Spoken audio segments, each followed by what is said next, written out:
Good morning. I'm Harish Fabiani, and I'm a trustee at Babson. I'm also part of the investment committee at Babson, also global advisor for the Babson Connect. During my first visit to the college, when my daughter wanted to go to Babson College, she asked me to visit on one of my visits to Boston. And I got a presentation from Babson. I visited the campus, the personal touch of the faculty, and the whole experience at the Babson was so impressive that I said, this is the place I would want to study, and I would want to join, being part of it. So when I got back, and I told my daughter, you don't need to look at any other place. This is the place you need to go. Just close your eyes, go only to this place. So, and then after her admissions came through, of course, that was her top priority, and she immediately joined. During one of those visits, President Kerry Healy asked me if I would like to join the Board of Trustees, and I was delighted to be able to form part of Babson community, and I immediately accepted that. So since 2014, I am a trustee at Babson, and very happy to be part of Babson community. So today we have the Entrepreneurship in MENA region panel here. So let me introduce you to the members of the panel and the moderator. On my first left is Christopher Schroeder. Christopher Schroeder is our moderator today. He's an American entrepreneur, advisor, and investor in interactive technologies and social communications. He is author of the recent bestseller and first book on startups in the Arab world, Startup Rising, the Entrepreneurial Revolution Remaking in the Middle East, with a foreword by Mark Andreessen.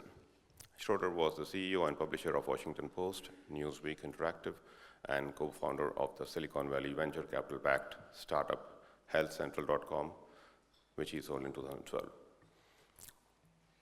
The next person on the panel, the first person on the panel, Khaled Bichara, first one on the sofa. Mr. Khaled Bichara currently holds the position of Chief Executive Officer of Orascom Development Holding. He is also a co-founder of Accelero Capital. Mr. Bichara previously served as Group President and Chief Operating Officer of Wimpelcom Limited.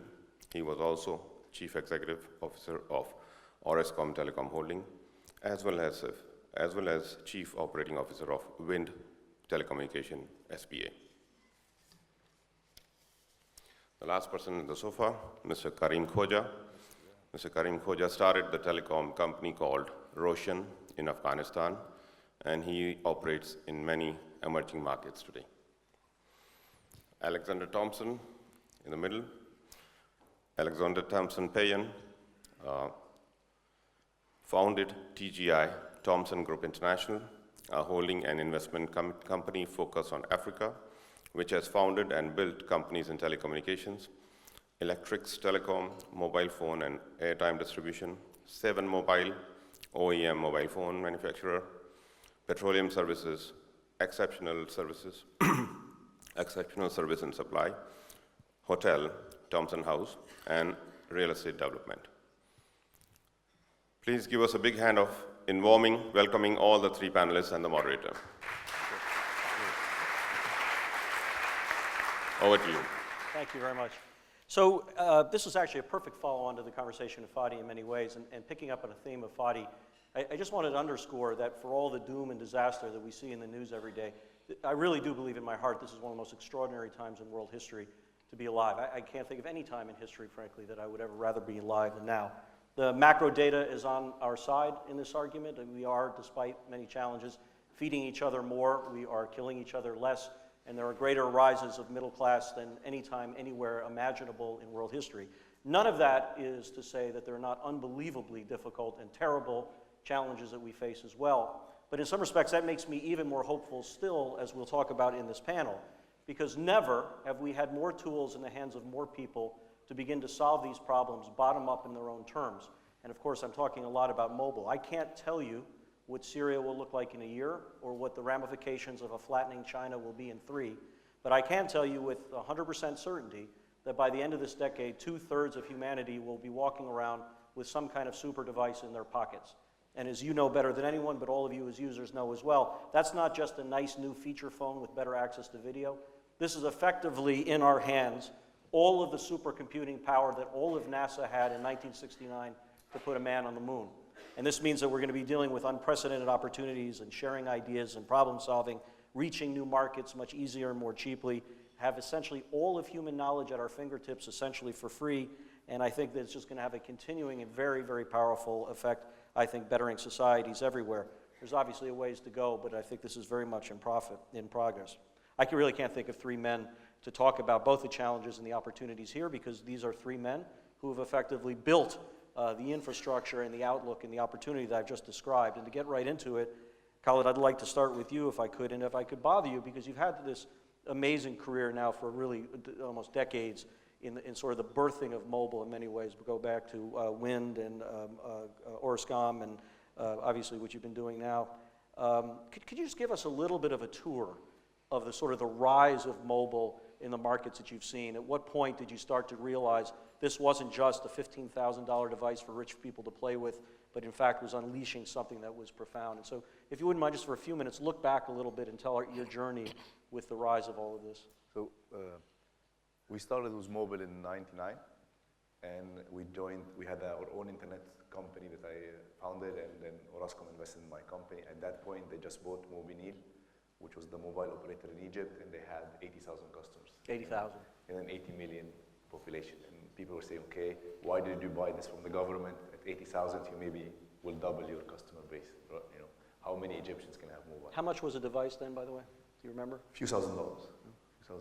And there was a waiting list. So when we bought it, and the first slogan was "Mahmoul fi yad al-jamia," or a mobile in the hand of everybody. And people, you guys are crazy. And then we started growing, and we started growing in emerging markets. So we bought a license in Pakistan, we bought a license in Bangladesh, the Central African Republic, Algeria, Tunisia, Syria, Yemen. So all markets where the big mobile players wouldn't go. Fast forward 10 years, we had 120 million customers, 10 billion of revenue, and people who were saying we were stupid, stop saying that. But in the process, I think a big point was how to serve those customers at very low revenue. And we found out that people want to communicate, people want to use mobile to help their businesses. So even in Pakistan and Bangladesh, where the average customer pays us $1 or $2 a month, we were able to make money on that, but also by thinking, how can we help you make this mobile not a fashion statement, but something that helps you in your business, in your daily life, and so on. And then in 2004, we went to Italy, and we bought a mobile operation there. It was the largest leverage buyout in European history at that point. And it was all sorts of problems. Middle Easterns buying a company in Europe, because Europeans are thinking, no, we buy companies in your countries, you don't do the opposite. It was technology, so it was even bigger issue, like, okay, if you buy a company here, maybe it should be an oil company or a cement company, but not a telco. And then we were very young at that point. I was 34, and I found very quickly that in Italy, it was very much like the Middle East. If you don't have gray hair, you're not good enough. So it was really, really challenging. And 2005, the Italian press wrote big article saying the Egyptian bought the Coliseo, meaning you super overpaid for this asset and you don't know what you're doing. 3 years later, we were the fastest growing mobile operations in Europe. And it was the same exact mentality that we had in the Middle East. Is at that point, European telcos were slowing down, but they were used to serve customers who were paying them $30 and $40. We were used to serve customers who were paying us $2. So for Italians paying us $20 a month, so it was great. And we grew 1.5% market share every year.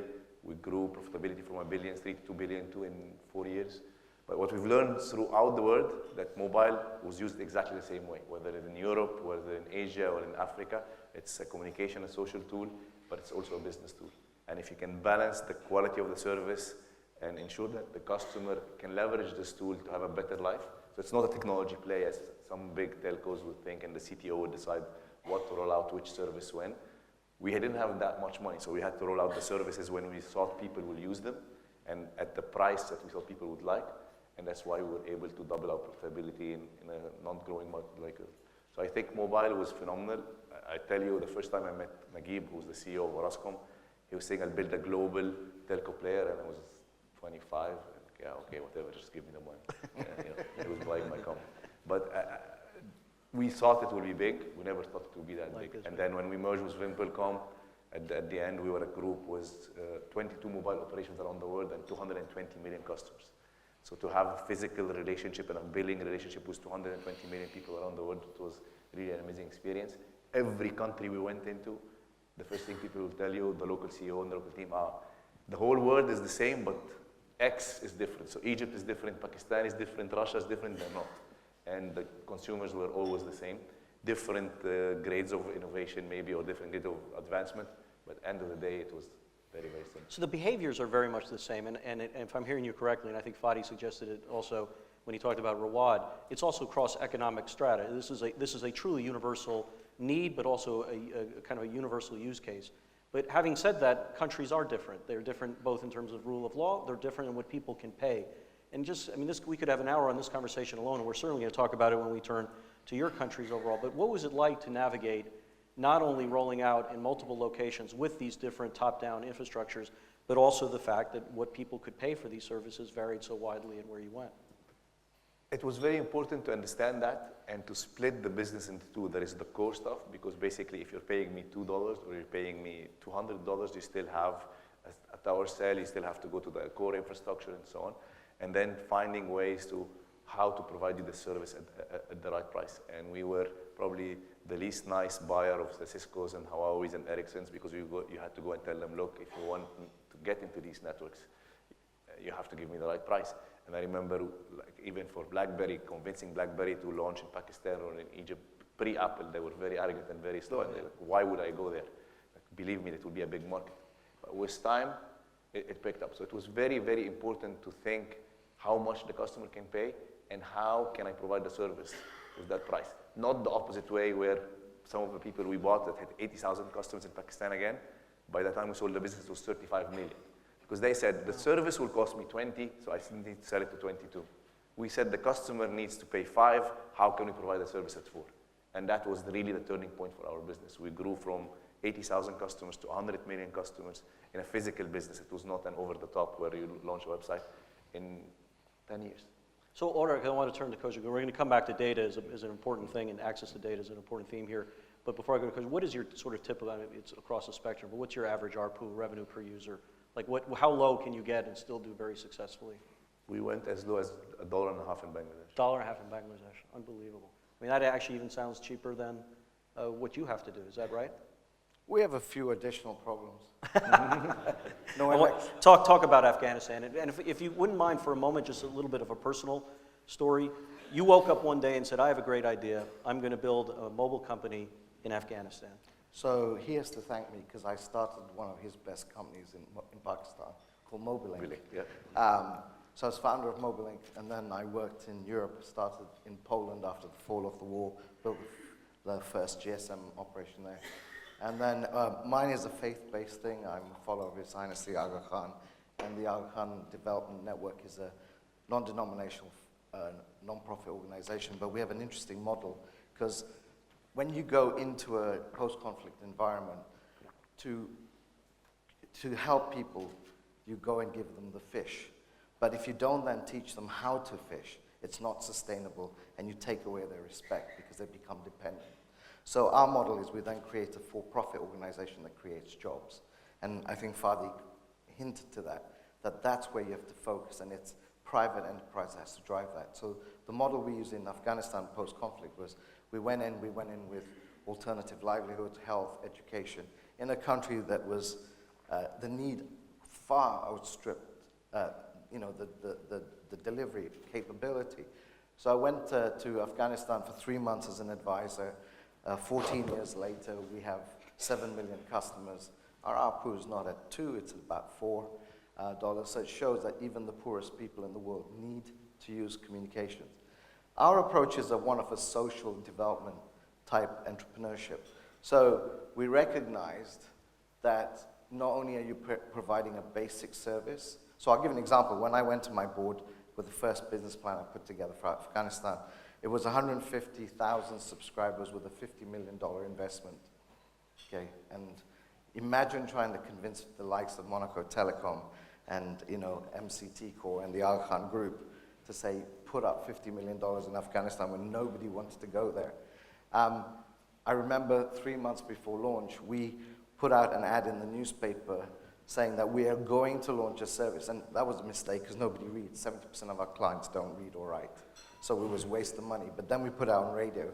And we had 40,000 people line up outside our office before 40,000. 40,000 before launch to fill in a piece of paper. They couldn't read. We had to have people writing it for them to say they would like our service. A week later, I was in the bazaar and I found out they were selling that piece of paper for $2. What a great business, entrepreneurs, Afghans, right? And when we launched, the day we launched, we got 20,000 customers come into our shop. And these were people, if you looked at them, you'd think they could not afford money. I'm going to tell you a story because it's very poignant. I was in our store. A man came in. He had a black turban, looked like one of the guys from the Taliban in Kandahar. And he came into our store and he pointed at the Nokia 9100. And I remember saying to my sales guy, tell him, no, it's too expensive. Here's an Alcatel phone, it's $30. And the guy politely said, how much is that phone again? Pointed to the Nokia, and I said, no, tell him it's too expensive. Here's a Nokia phone for $40. The guy, Afghans, don't ever temper don't ever get them annoyed. He stamped his foot on the ground, and luckily we have a sign outside, please leave all your weapons. So I knew I was safe. And he smacked his foot on the floor, and he said, how much is that? And I thought, okay, tell him it's $2,000 or whatever we sold it for. This guy put his hand in his pocket, took out $10,000 in $100 bills, and bought 3 phones. So the point of the point I'm trying to make, never make an ass of you and me, because we, coming from the West, or even if we're in the East, we make a lot of assumptions about our customers and their needs. But I think, just to add to that, one of the proudest things I'm very proud about is our ability to manage profit and also social development. So about 3 months ago, a baby in Faizabad Hospital, which is one of the most remote areas of Afghanistan, was born with a brain tumor. The telemedicine link that Roshan provided, which connected Faizabad Hospital to the French Medical Institute in Kabul, to the Aga Khan University in Karachi, allowed for an Afghan doctor, let me give you some statistics, 5 out of 10 children die by the age of 1 in Afghanistan. 2 out of 4 women die at childbirth. So that baby had a 50% chance of living. In fact, she had no chance of living because the statistics are 1 in 100,000 doctors. That doctor would have been trained at a non-accredited university, and I wouldn't guarantee that you would even try to get him to fix your broken arm. He had to operate on a baby with a brain tumor that if you moved that baby, she would have died. That operation took place with a plastic surgeon and a neurosurgeon from AKU and from the French Medical Institute, and that baby is alive today. That's the power of the digital revolution. That's awesome. And you've written and you've spoken about the life-changing nature of what mobile unleashes. You couldn't have made more clear in that story. The demand, all of you so far have been very, very clear about, but your day-to-day ability to just build a business, can you just give a sense of what it's like to grow a business in Afghanistan? So when we started, some statistics, 28 to 30 million people, about 6 or 7 million of those were displaced when we went to Afghanistan in 2002.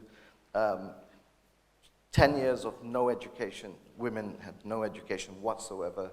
Even males barely had education. So when we put out a request to find people to work for us, young Afghans, if they had been in a refugee camp and had done 3 months or could have done MS Word, that was the best you were going to get. If they could read and write, you were even luckier.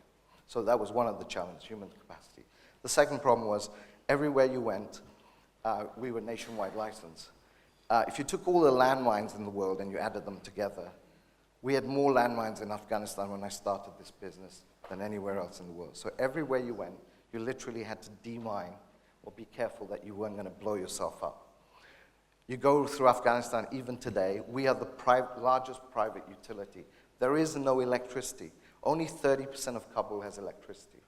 So we had to generate, every site of ours had to have 2 generators, and we had to fuel it.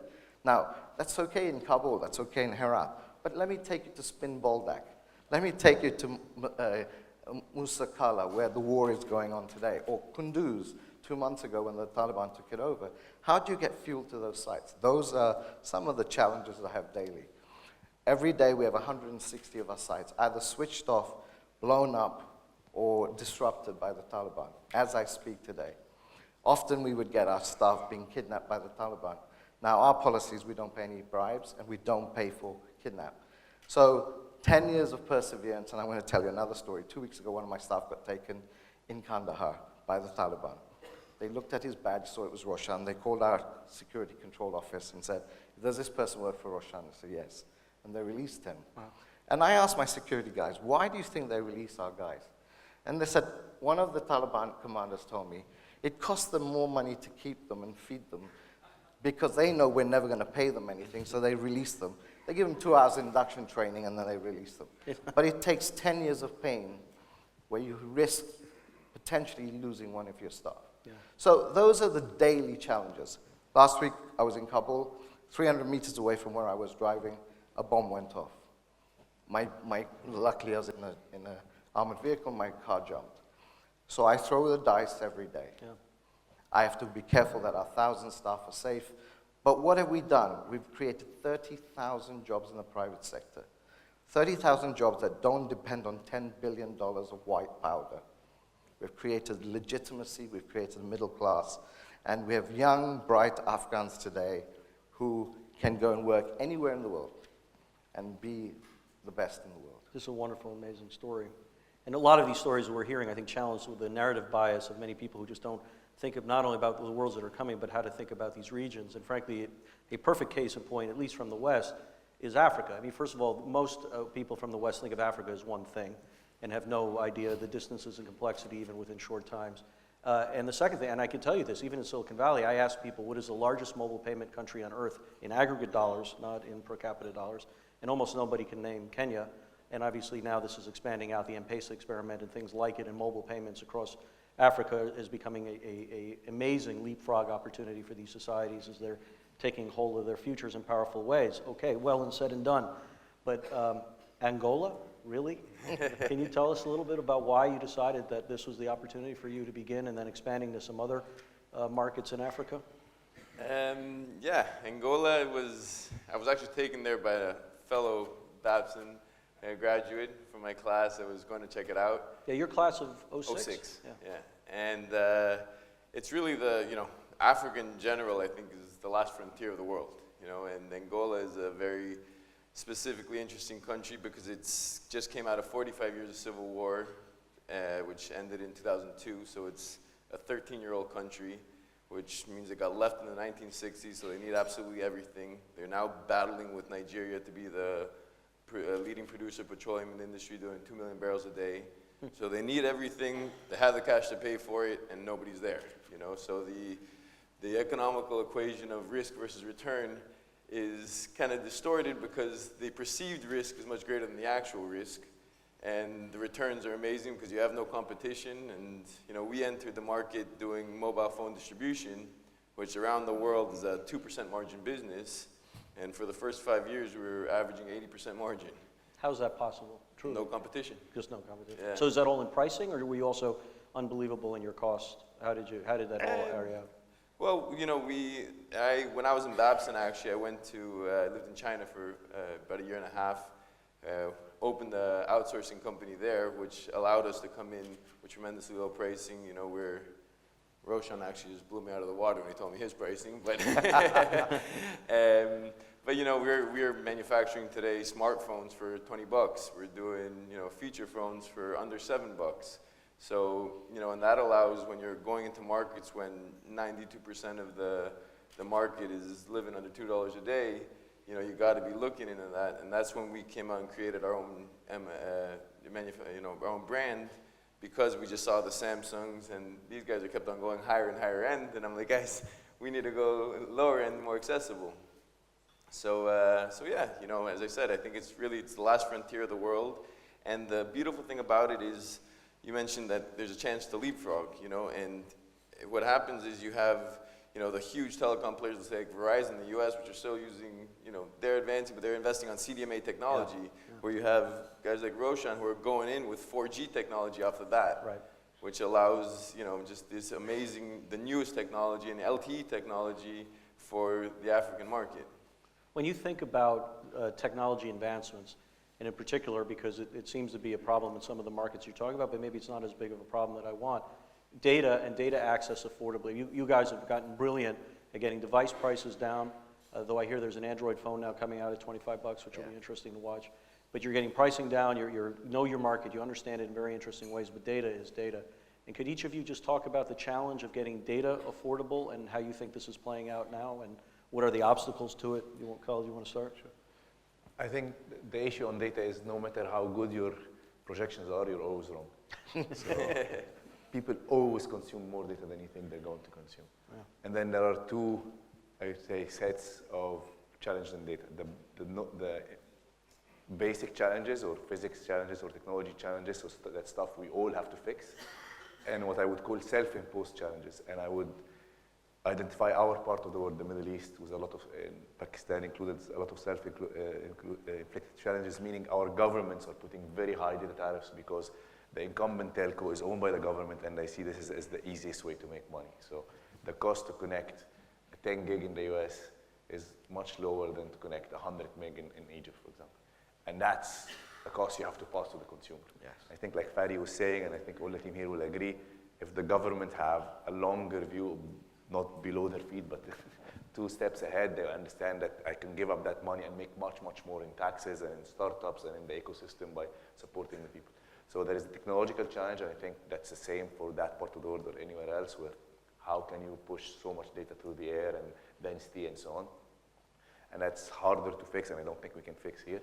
But the other one, I think we all need to lobby on that. Is if these governments want entrepreneurs to be better, want their countries to be better, they need just to simply lower the bandwidth tax. So even Dubai, one of the most advanced places in the Middle East, I agree, the center of innovation, the center of business, connectivity costs in Dubai are not in anywhere close to the real costs of connectivity. And that's an indirect tax that, yes, you're making money, but I'm assuring them that they're leaving much more money on the table. So I think users have always amazed us, as you said, cheaper phones. And if you think of it, not only cheaper phones, second and third hand phones are becoming a big thing. How many of you have an old iPhone or 2 or 3 of them? And then these gets passed along and people are using them and they're as good as new. As you said, this is not the latest iPhone and it's as powerful as the computer that sent people to the moon. So it will continue to be useful for the next few years.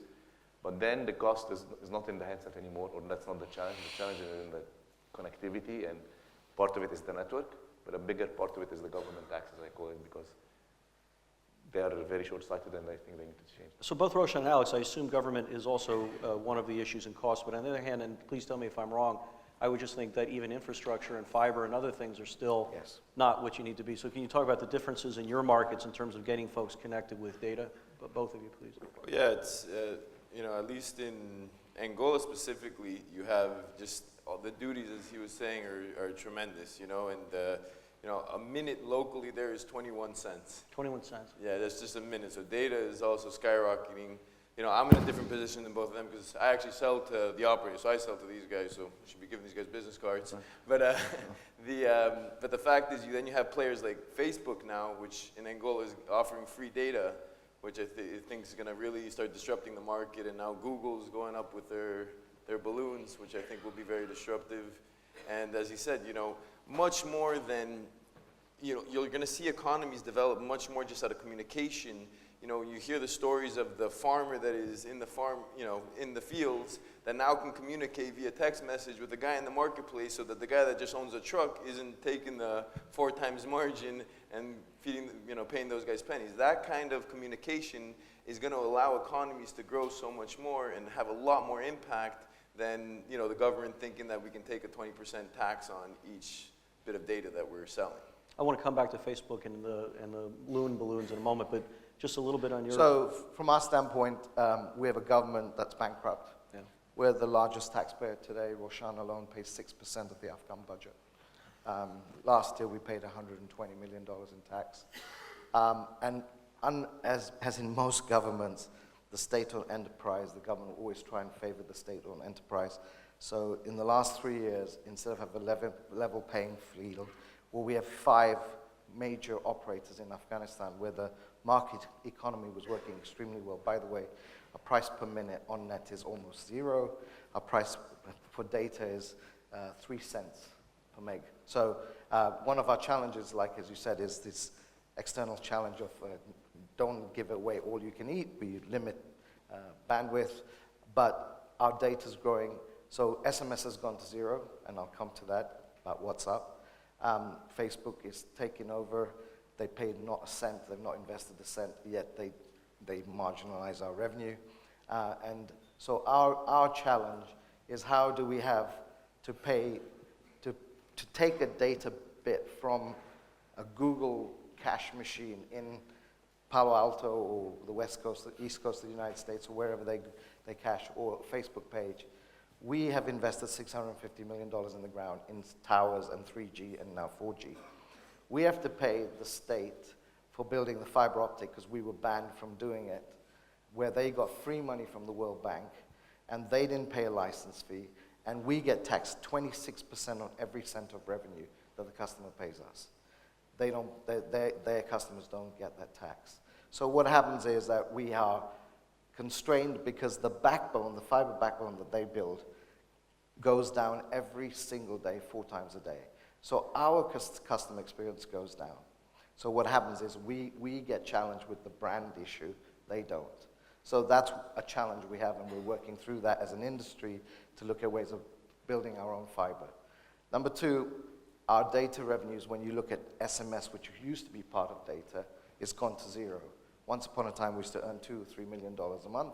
Now it's nothing because WhatsApp has come. So you have the OTT, the over-the-top players, you all know about it.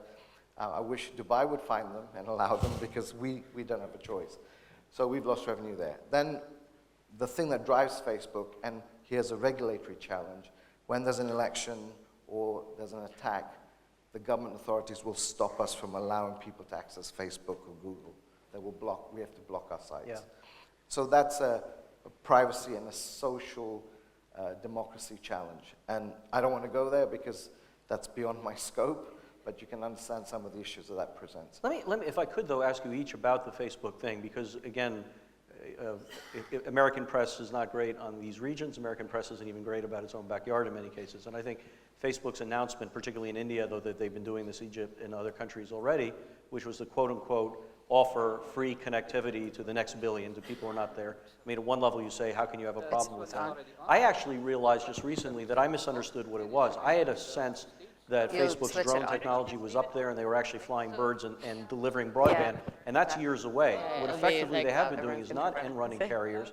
They're talking to you guys and effectively saying you could do a special promotion where you offer a month or 2 for free.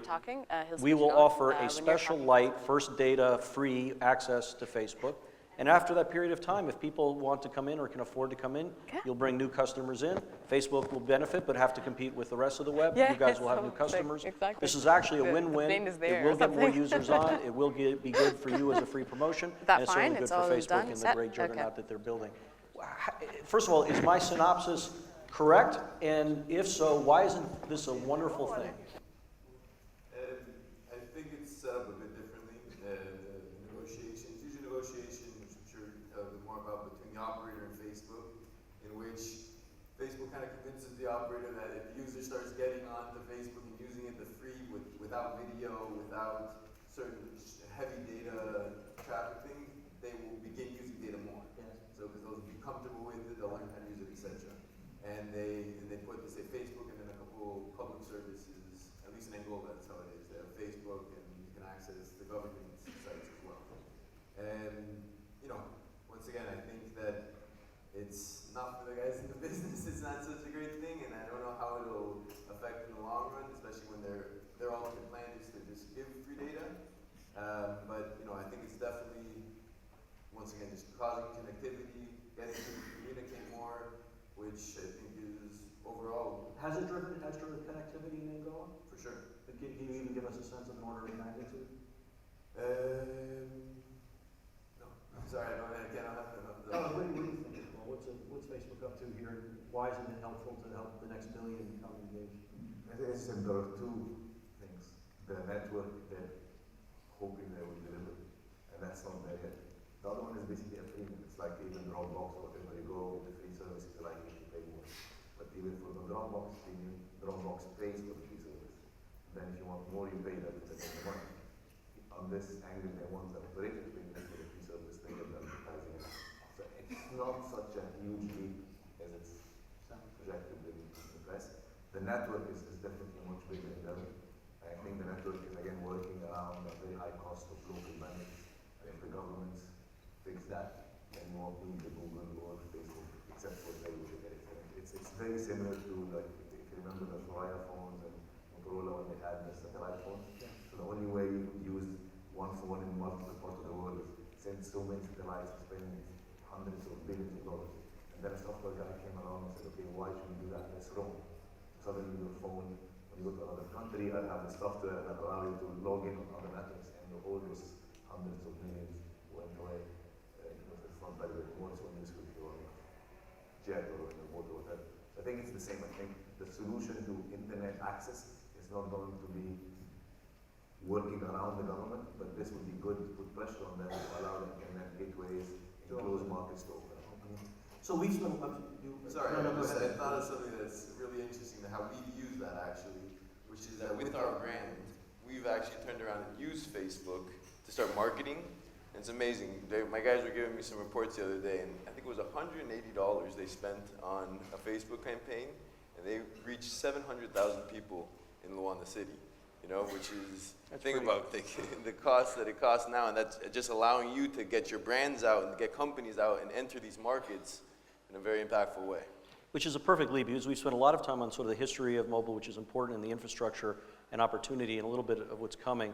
We're in a room full of entrepreneurs. We're a room of people who are thinking about how to leverage what you've built, not how it's been done the last 5 years, but the next 5 years, to really build businesses that can connect to these markets which are coming, these rising middle classes that they're coming. Can you just share, each of you, what are some of the best things and most exciting things you're seeing that are being opened up by what you have created that is allowing new kinds of entrepreneurship that we might not even be able to talk about 5 years ago? So, Roshan, farmers' pricing. In Afghanistan, one of the key things is if you can get a farmer not to grow poppy, but to grow an alternative product, that obviously is good for the world and good for the economy. The farmer also gets disenfranchised by a warlord because they force him to grow poppy, and partly because they give him money in the winter when he doesn't have money, and then they charge him exorbitant rates. So what we've done is come up with a market pricing product by using IVR voice. So a farmer who typically doesn't read or write can call in daily and get pricing for 40 products. And typically, because he didn't know this, they actually fetch a better price in the bazaar. Cuts out the intermediary that was robbing him.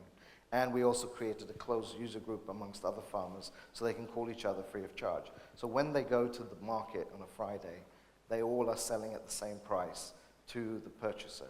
And we've seen this drive farmers to grow things like maize or other products that are saffron. Because they have the data. They understand what it can and happen. it's voice. It's effectively voice for them because they can't read or write, but the technology allows that. So that's a very interesting niche. 70% of the Afghan market is agro-based. So if we can address this, we can address a bigger problem for the world. Another one is that Roshan has created an incubator. And I'll give an example, and as Fadi said, we take and copy things from elsewhere. I sit on this Founders Institute. A young kid came along and he created an Afghan Expedia where he basically, if you come to Kabul today, you can go on his little app and it'll tell you the place to go eat, drink safe drinking water, where you can get the best kebabs, where you can have a haircut, you can buy a suit for $3, ready-made stitched for you. So, and there are still some foreigners coming to Afghanistan, and many of them use this, and they gave great reviews. So this young kid, who's probably had only 4 years of education, but is tech savvy with a mobile, wrote this app on the Roshan. We host it on our portal, and he's now got, I think it's like 5,000 or 10,000 customers in less than a month. So these are the kind of innovations that we want. The next bit is to push out the telemedicine from a regional hospital into the mobile, into the villages, so that we can change some of these statistics. So that, I'll give you an example. We have a call center line where people can phone in, even if they're not a customer, and tell us if the water in their well is contaminated. And that's one of the biggest sources of child death. So today, a villager can call in and say, is the water contaminated? Don't drink it or drink it. So these are the kind of, one, life-saving, two, entrepreneurial, creating revenue. And we have 7 million children. So the good news about Afghanistan is 7 million kids in the last 10 years have gone to school. 2.5 million of those are girls. And there are 7 million bright kids coming out. Better education than ever before. We need to be able to, as a private sector, get hold of the entrepreneurial baton and create jobs for those people.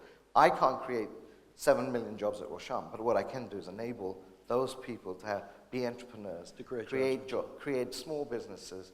And so one last story, Kohja, whom you'll hear from tomorrow, when she was our CSR head, we, with the Italian NGO, started training women to fix mobile phones because we are the third, we don't get the second hand, we get the third hand phones coming from Pakistan, Bangladesh, and everywhere else. And so our ARPU would go down because if the cell phone wasn't working well, it doesn't work well. So we created these workshops to teach women how to fix phones. This flourished, and now there is this whole bunch of women all around the country that have these little mobile workshops that can unlock your SIM, unlock the SIM block on your phone, fix your phone, and now you've got millions of these women around the country that are actually doing this and earning a living. Agricultural, healthcare, water purity, these are all amazing opportunities. What else are you seeing that's being unleashed and entrepreneurially just by the increased access to mobile? I think, as you mentioned, being a platform was always what we thought we are. So two things we focused on very recently and have shown us great results is if you want to launch your app or your service, you need to make revenue. And the problem was credit card penetration in that part of the world is very, very low, as you know. So how to help these guys make money once they launch the app. So we launched two services. One that's called T-Pay, where you can use your mobile pay to pay. So basically, if you're a prepaid or postpaid, whatever you buy gets billed to your mobile. And that's really for small digital stuff. We have a Saudi business now that's selling hundreds of thousands of dollars a month of Q&A. So basically, you send a question, they answer you, and they charge you on mobile. So this T-Pay now is in 19 countries, reaching 200 million people, and the growth rate is 20 to 30% month over month. So when you analyze that, it's amazing. And we're sort of a Visa or a MasterCard for people who don't have a MasterCard. The other thing we looked at is, okay, either you charge people per transaction or advertising. So we created an advertising platform where, okay, you do your app, but okay, if you sell ad on your app on a Google or something that's international, they don't get the local apps, and then the cost per ad is very low. So now we're allowing those small apps that are focused on the region to sell advertising at a much more higher premium. So basically monetizing those apps. And so we said, okay, we're not the most innovative people. Let's allow the younger, more innovative people to do the interesting apps, but we will allow them to make money on those apps. And those two services have really grown 500–600% in the last 3 years. Alex, do you want to add? I think, connecting what several people up here are saying, the world, we're all the same species, so you can look at a lot of the successful, what, let's say, Rocket has done. We look at a lot of the successful businesses that are being done in the US and Europe, and you know what, in Africa and the Middle East, we need the same things, so you need the same platforms, you need the same Ubers, you need the, I've got a classmate there from 03, JP, that, he helped launch Uber here in Dubai, and now he's with a new online platform, starting up doing an online marketplace called Brizzle, I believe. And it's Dubizzle. Dubizzle, exactly. Doing great, by the way. And it's, the same thing in all of our markets, we need the same exact things. We need the same marketplaces. We need the same logistics technologies and solutions. So I think those are opportunities that we can really go in, and then using the platforms that they've created to then market them and penetrate the markets. We're going to run out of time because it's just that we could go forever on some of this stuff. I'm going to ask each of you just to give one quick thing, and Alex, I'm saving the last question for you, and you'll understand why in a second. But each of you, just the first thing that pops in your mind, what are you most worried about disrupting you? Facebook and Google. Facebook and Google. Right now, the price of oil. Really? Yeah, lack of dollars. It's very hard to do international. No payments, not Bitcoin, anything that you worry about that's going to come at you? No, in that part of the world, funny enough, it's probably the political situation. The political situation, first and foremost. With a minute left to go, the reason, Alex, I wanted to end with you is because you are, everyone here is a great friend of Babson, but you, of course, are not too far off a graduate of it. And I just want you to reflect, if you could, for the audience about in what you, just astounding things that you've been doing. How was Babson helpful to you? And what do you bring from that experience that's allowed you to build what you've built today? You know, I think the biggest thing Babson gives us is, I would say, courage, you know, because your freshman year, you know, we started off, you start a business, they give you $10,000 and you actually go out and do something and you realize that you're going to fall on your face, but you're going to find solutions and you're going to figure it out. And I think that's, you know, most people you talk to say, man, I wish I had my own business, or one day I'm going to start my own business. But it's the fear of failure, you know, and I think Babson really teaches you that, you know, don't fear that failure, embrace it. You're going to learn so much from it. You know, no matter what comes afterwards from that experience, whether it's a successful or a failure business, you know, financially, it'll be a success. I definitely think that's the thing I most got out of it. Well, it's an honor to be with you, man. This has been a riveting conversation for me, and thank you so much for sharing your great experiences.